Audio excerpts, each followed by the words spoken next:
tropa, palakpakan naman natin, Pearly Havelona. Narinig mo yung, ha? Yes! Narinig mo yun. Ay, Nakarating yun sa bukid mo. oo, kaya napansin ko yung damit mo. Bukid nun. Tama ba? Yes, po. Alam ko yan, no? Magkano ho ang bili nyo dito kapag magpapagawa po kami ng ganire? Sponsor lang ata. Wow! Ay, Patiin lang talaga. sponsor. Oo. Ano kung gusto niyong sabihin sa mga taga-Bukid nun? Kasi ang dami nanonood sa atin Especially doon. ang nagbigay po sa inyo ng belt na dapat medyo baba po natin ng konti. Ano kung gusto niyo sabihin sa mga tao dyan sa Bukid nun? Ay maayong udto or may buntag dira sa Bukidnon. Ari ko karon diri na ako diri sa sa TikTok lang tanghalan ng kampiyon. Yes. Wow! Nakaka-proud, no? Oo, totoo. Kumbaga, bago mo ipagsigawan yung bansa mo, ipagsigawan mo muna kung saang lugar ka talaga. At kung gaano kagagaling ang mga tao sa Bukid nun. Yes! Ang tanong, nagustuhan kaya ng ating mga inampalan ng kanyang performance? Oh, ang kanyang belt. Na red belter siya ngayon. Hana, Bisaya! Yes, Ma'am Pearly, mayong udto. Mayong udto. Ma'am Pearly, grabe taas kay kagtingog. Sobrang taas po ng boses nyo. Effortless nyo pong nahihit yun. Siguro ang hihingin ko lang sa performance nyo, nakakabilib yung ganun na pag kumanta ka, buwibirit ka, parang wala lang. 'Di ba? Lalo na ngayon sa generation ngayon, parang ang daming bumibilib sa ganun. Pero kung para sa akin lang din, sa isang singing contest, at bilang judge, hahanapin ko talaga yung nagpe-perform.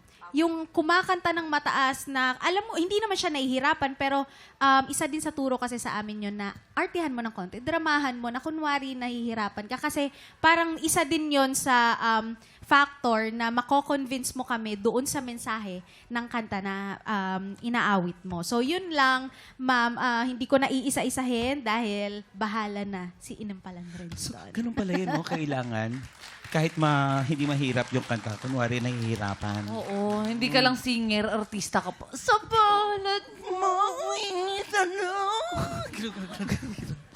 Sir Renz. Sir Renz. Ganun ba? Ganun ba? Kuminsan ini-style mo. Paano nga? Paano? Ang isang pwede mong gawin, yung sundan mo ng tanaw. Ang mga May ganun parang... may paluhod-luhod. May, Ganun pala. May parang- na kahit abot na abot mo, yung itsura mo, parang hirap na hirap ka. Ganon. Kasi nakakadagdag ng drama. Ika nga. Maganda ang rendition mo, kaya lang alam mo, yung bumira ka doon sa last stanza, sana doon sa second stanza, meron ka ng konting diin. Kasi yun yung hinihingi nung kanta. Doon sa part na pagsimula nung sundan mo ng tanaw ang buhay. Sana meron ka ng konting diin doon. Kasi ang diniin mo, yung pinakahuli. Pero ang ganda nung ginawa mong iniba mo yung tono ng sundan mo at saka nang itinaas mo pa doon sa original na style. Maganda yon. Itong kantang ito, ang daming mga tono na alanganin at medyo mahirap. So, pag itong kantang ito ay nalusutan mo at na-perform mo ng halos eksakto, maganda. Maganda yung high notes. Kaya lang, merong mga konting matataas na parts na kagaya ng iisa lang ang ating lahi, iisa lang, na na na na, yung part na yon. Tapos, ang ating lipi, yung part na rin na yon. So, ang suggestion ko rito, medyo nag-concentrate ka sa matataas, pero dapat iingatan mo kung ikaw ay lulusot. Thank you po. Dagang salamat, Day. Salamat. Ito na, alamin na natin kung ilang stars ang ibinigay sa'yo ng ating mga inampalan. Early, ang stars na binigay ko sa iyo ay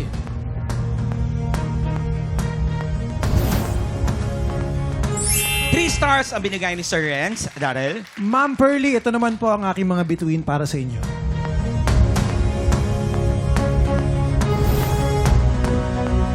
3 stars ang binigay ni Daryl. Maraming salamat po, Mami, and good luck. Thank you. At syempre, salamat din sa ating mga inampalan. Mamaya malalaman natin kung ilang stars ang binigay sa'yo ni Miss Hannah. Kaya naman, Jason Canogang, how are you there? Yes. Mabuti kami dito. Ating tropa ngayong 2026, 100,000 pesos ang pwedeng may uwi ng mga hihiranging kampiyon. Grabe, 100,000 pesos. Siyempre. Kaya naman, kung ikaw ay 16 to 55 years old at palaban ka sa kantahan, sugod na po sa ating weekly editions every Wednesday and Thursday, 1 to 5 p.m. dito lamang sa Studio 6. Go na mga tiktropa, ano pang hinihintay nyo? Mag-audition ka na! Sino kaya ang makakuha ng mas maraming bituin na lalaban sa kampiyon na si Ana Marie de Cafrento? Malalaman natin yan sa pagbabalik ng Tanghalan ng Kampiyon! Dito lang sa TikTok Live!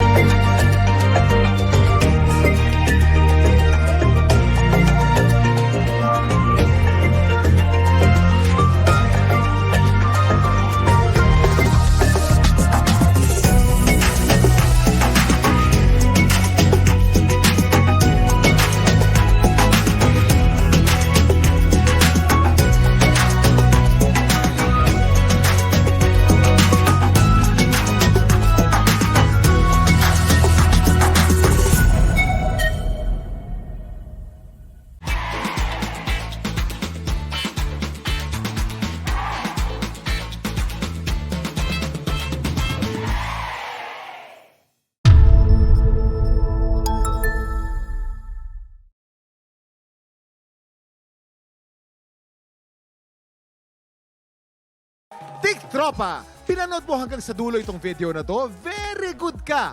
For more happy time, watch more TikTok Lock videos on our official social media pages and subscribe to GMA Network official YouTube channel.